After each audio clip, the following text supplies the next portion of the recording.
a tenu la première foire des savoir-faire sur les thèmes habiter, cadre de vie, Aubervilliers. L'idée c'est quoi? C'est de dire qu'une fois, tout le monde a des savoirs, des savoir-faire, des tas de choses qu'on sait sans savoir qu'on le sait. D'autres qui sont plus sophistiqués, des bricoleurs que tout le monde a repérés déjà, qui en général rendent des tas de services autour de la famille, des amis, les collègues. Tout le monde s'appuie sur les bricoleurs. Mais on a des choses qui sont des endroits de transmission déjà dans les centres sociaux, dans les associations, des endroits d'apprentissage, des ateliers d'apprentissage. Donc l'idée c'était de trouver une thématique qui intéresse toutes les personnes d'Aubervilliers. Tout le monde habite quelque part. Tout le monde habite dans un espace, ça peut être un logement, ça peut être une autre chose, une autre forme d'habitat. Donc on a organisé cette première foire des savoir-faire avec un appel à des associations intermédiaires, à des régies de quartier, des gens qui font de la réparation, qui donnent une deuxième vie aux objets, des gens qui travaillent plutôt sur les éco-gestes, qui essayent de travailler sur l'utilisation des énergies, le recyclage, la réduction de la consommation et des déchets. On avait aussi d'autres, beaucoup plus créatifs encore, qui réélaborent de nouveaux objets à partir de choses qu'ils ont récupérées.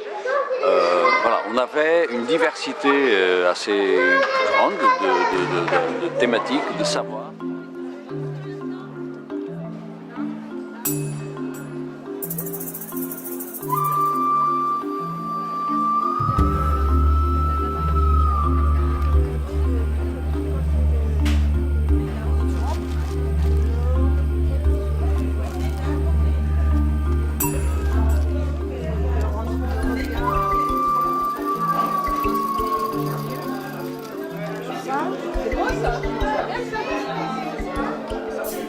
Les habitants, en fait, ils connaissent la maison pour tous. Voilà, ils sont soit orientés par des assistances sociales, soit ils connaissent la structure. Un jour, ils osent, ils viennent, ils poussent la porte de la maison pour tous. Et ça marche beaucoup par bouche à oreille aussi maintenant. Donc, ils s'inscrivent à des ateliers. On fait plein de choses, des ateliers cuisine, des sorties culturelles. Donc, on présente notre programmation et quand il y a certaines personnes, quand ils voient le projet sur le fil, la broderie le vendredi après-midi, très souvent, les dames font « Ah, j'en faisais il y a longtemps, je ne sais plus en faire ». Alors, on les pousse à venir. Et très souvent, les dames sont « Ah, mais moi, je ne veux pas savoir faire ». Et puis hop, on met quand même l'aiguille, un fil. Et à la fin de la séance, à chaque fois, il y a une production et il y a une fierté, en fait. Du coup, ça donne envie de recommencer.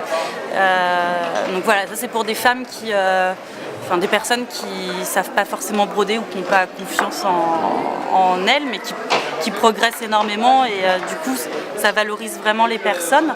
Et après, il y a aussi des femmes qui adorent ça et du coup, elles viennent broder le vendredi après-midi ensemble parce que c'est plus sympa. Et donc, chacun s'apporte des choses mutuellement. Donc l'association Aubert Fabrique est plutôt là pour nous guider sur le côté artistique, mais on est vraiment aussi à l'écoute des habitantes, de leur technique. Il y a un vrai échange. Puis comme je disais, la broderie, dans chaque culture, elle est représentée, mais avec des techniques différentes. Et du coup, il y a vraiment un échange en fonction qu'on vienne de Hongrie ou d'Algérie. Enfin voilà, du coup c'est assez intéressant comme ça.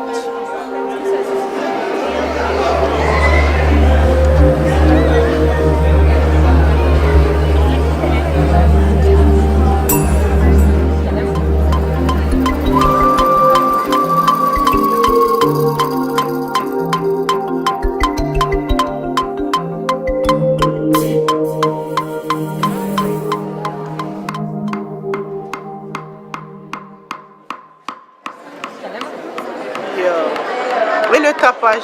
Ce fameux tapage donne au tissu l'impression du neuf.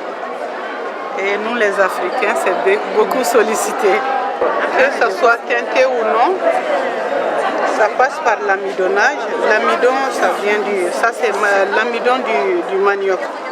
Bon, il y a l'amidon du riz, mais ça c'est de l'amidon du manioc. On les fait bouillir, voilà le résultat. Ça a l'effet du brillant. Ça c'est des résines de l'arbre. Il y a le même effet sur le tissu. Le brillant part avec le repassage. Alors que le bazin déjà c'est un tissu qu'on achète cher à cause de pour cet effet de brillance du neuf qui est là. Je souhaite à l'avenir chercher encore des procédés pour l'amélioration du traitement du tissu artisanal teinté. Votre rêve? Rêve à moi, c'est d'avoir un local, surtout pouvoir aider les jeunes à s'initier, pourquoi pas. Parce que tant qu'il y a la couleur, il y a l'envie de créer quelque chose, de venir apprendre ce métier dans l'entretien du textile. Oui. Plutôt que d'attendre que les institutions règlent nos petits problèmes, plutôt que d'apprendre des formes, des modes d'éducation très formels. On peut être dans des échanges beaucoup plus rapides, beaucoup plus directs, beaucoup plus informels, mais beaucoup plus efficaces. Et de point de vue du coût social, beaucoup moins cher aussi. On peut se débrouiller dans le bon sens du mot débrouille, non pas comme une solution mauvaise à la place d'une bonne solution, mais on peut trouver d'excellentes solutions en se regroupant à proximité avec des associations, avec des voisins, avec des collectifs, sur des questions qui nous préoccupent, pour lesquelles nous cherchons des petites solutions. Donc c'est ça, c'est un laboratoire qui est une ville, et en même temps un lieu de stimulation pour les gens qui ont envie de communiquer et qui ne savent pas trop bien par quel réseau le faire. Là, ça peut être un rendez-vous régulier sur ces questions-là, peut être une manière aussi de rapprocher les gens et de partager un peu plus des solutions.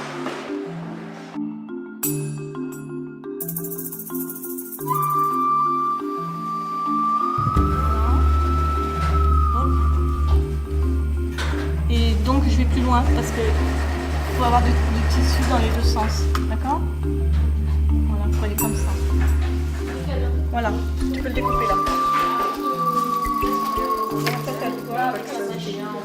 Ouais, voilà, sinon t'as rien de trou. Moi j'ai fait comme ça,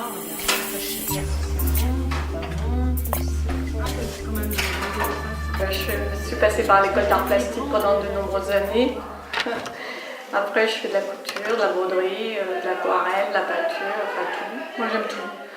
Et là, de venir au cours, ça m'a un peu structurée. Un peu. Parce qu'à la maison, je préparais le cours et j'arrêtais pas de faire plein de choses. J'arrivais ici, j'étais un peu dispersée aussi. Et j'ai adoré travailler avec les personnes ici. C'est un complément de travail parce que je suis à la retraite. D'accord ? Là, ça. Oui, mais c'est bon, c'est bon. Après, tu coupes comme ça, regarde. Parce que c'est un deuxième métier en fait, tellement j'aime ça. J'ai toujours fait mes vêtements, ceux de mes enfants, voilà. Donc j'ai dit oui et j'étais très très contente de faire cette expérience. Parce que j'avais peur de passer, je ne sais pas enseigner en fait, je ne suis pas enseignante. Mais en fait ça s'est très bien passé, il y a eu beaucoup d'échanges. J'ai parlé comme avec des amis quoi en fait. C'était pas tellement un cours, c'était plutôt comme avec des copines. Donc ça m'a plu. Au début, ça m'angoissait quand même. Est-ce que je vais être capable de retransmettre mon savoir quoi. Parce que c'est beaucoup un savoir un peu empirique. Moi, j'ai pas suivi de cours de couture. Hein. J'ai appris par ma maman, j'ai appris toute seule. Donc, ben voilà, c'est ça. Donc ça, tu peux te servir de ça. Du pistolet, regarde. Tu as vu, ça s'appelle un pistolet, ça. Donc pour la courbure. Mais après, tu sais, tu peux le regarder. Tu as vu, ça fait à peu près 1 centimètre là. C'est une dynamique qu'on n'a pas envie d'oublier, quoi. Et encore plus à la retraite. Transmettre, ouais, j'ai vu que ça m'a tellement plu que oui, je suis capable de le faire, hein, je pense, à part toucher. Tu pourrais même le tissu pour avancer, même sans que tu touches. Regarde, juste avec 2 doigts. Vas-y, pique. Pique, regarde, tu vois, regarde. Moi, je fais rien, hein, t'as vu, regarde.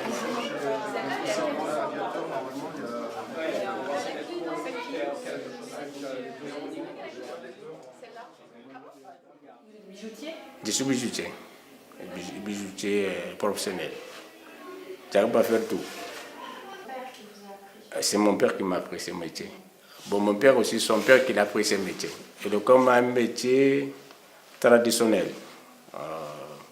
Lui, il a appris à son père. Moi aussi, j'ai pris à mon père. Mes enfants aussi commencent à apprendre à moi. Oui, j'ai envie d'ouvrir un magasin, une boutique pour travailler. Parce que j'ai presque 56 ans. Pour trouver un travail, maintenant c'est dire, j'ai fait moi 28 ans, 27 ans à travailler. Bon, la boîte s'est fermée. Bon, jusqu'à maintenant, je suis sommaire.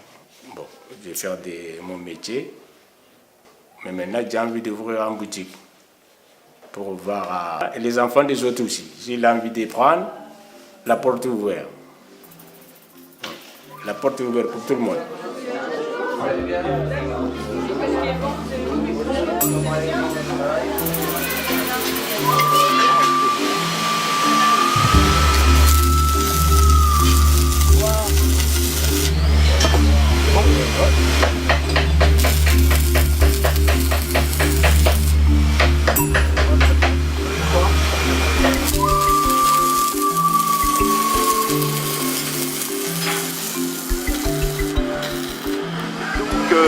Nous sommes là dans le quartier des Francs-Moisins à Saint-Denis, où nous faisons une intervention de comment réaliser des lampes et une approche de la soudure à l'arc avec les gens du quartier.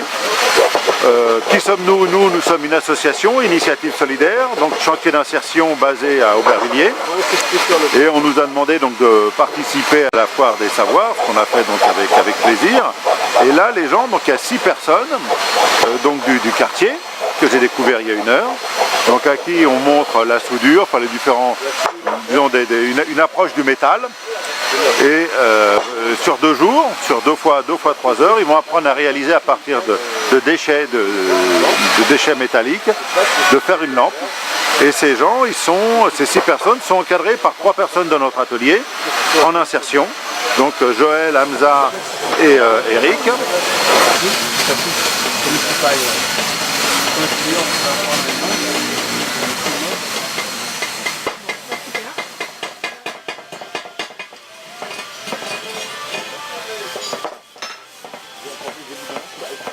Il faut savoir que nous, sur notre atelier à Aubervilliers, donc qui existe depuis février 2014, on a créé à peu près un peu plus de 600 pièces uniques, et dont à peu près au moins une grosse moitié, voire 2 tiers de lampes.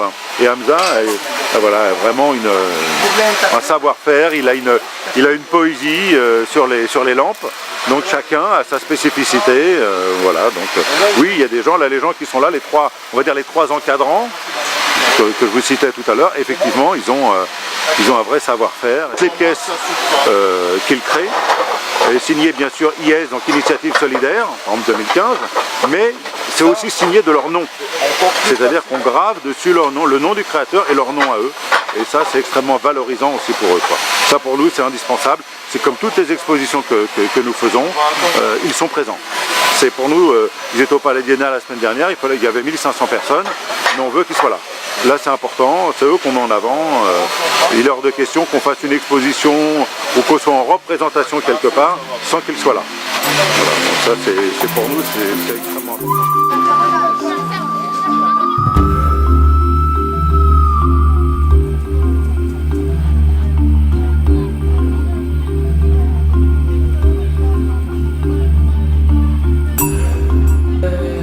Cette initiative qui vient dans les quartiers, c'est aussi l'occasion pour nous de raccrocher en fait entre le travail qu'on fait tout au long de l'année, de cours de français pour les adultes et d'accompagnement aussi à l'entrée dans l'emploi et dans la formation. Ça nous donne la possibilité de dire à nos publics, bah écoutez, plutôt que d'aller vers des métiers du nettoyage, de l'aide à la personne, qui sont souvent des filières vers lesquelles on oriente des personnes qui maîtrisent peu ou mal le français, on va pouvoir leur proposer de regarder, de découvrir quels sont les autres métiers qui pourraient être accessibles pour eux. Et comme ça paraît parfois un petit peu décalé, un peu fou, de sortir finalement de ces réseaux de métiers qui sont très marqués sur voilà, des publics migrants, populaires, peu scolarisés, peu formés. Le fait que ce soit à côté de chez eux et que finalement la démarche soit simplifiée, c'est aussi l'occasion d'avoir un effet levier pour se dire, bah voilà, quand on arrive à Saint-Denis, qu'on arrive en France, qu'on doit apprendre une langue, qu'on doit trouver un logement, qu'on doit trouver un métier, c'est un peu le parcours du combattant. Et là, bah, c'est un espèce de petit coup de pouce pour les mettre en relation avec des métiers où peut-être ils vont s'épanouir un peu plus en tant que personne et pas forcément être dans un rapport où c'est la course au petit boulot pour remplir le frigo. Donc c'est vraiment l'idée d'essayer de lever un petit peu, relever un peu la tête et de pas survivre mais de vivre. C'est quand même l'enjeu, c'est-à-dire même un public en difficulté économique, sociale, en apprentissage, qui est fragilisé par l'isolement, parce que là on a une dynamique de bénévoles qui a été très forte pour cette opération. On a une quinzaine de personnes qui se sont mobilisées, qui ont donné beaucoup de temps pour organiser ces 2 jours de boutique de Noël. C'est aussi des personnes qui sont un peu isolées et qui finalement ont envie de se retrouver avec un groupe de personnes et de partager un but en commun. C'est vraiment l'idée de préparer une grande fête ensemble. Donc ça c'est un point d'étape intéressant. L'autre point d'étape, c'est que dans les personnes qui exposent, on a du travail qui est de plus en plus qualitatif, avec beaucoup de personnes qui sont diplômées de la couture ou qui font de la fabrication, mais avec une finition qui est beaucoup plus soignée qu'auparavant. Donc on voit aussi qu'on a monté un niveau qualitatif. Et bien là finalement on voit que des initiatives de quartier arrivent quand même un petit peu à remobiliser des personnes qui ne sont pas celles qui fréquentent habituellement les structures associatives de la ville. Donc de ce point de vue-là, on se dit que le travail de médiation en maison de quartier, centre social, a assez bien fonctionné.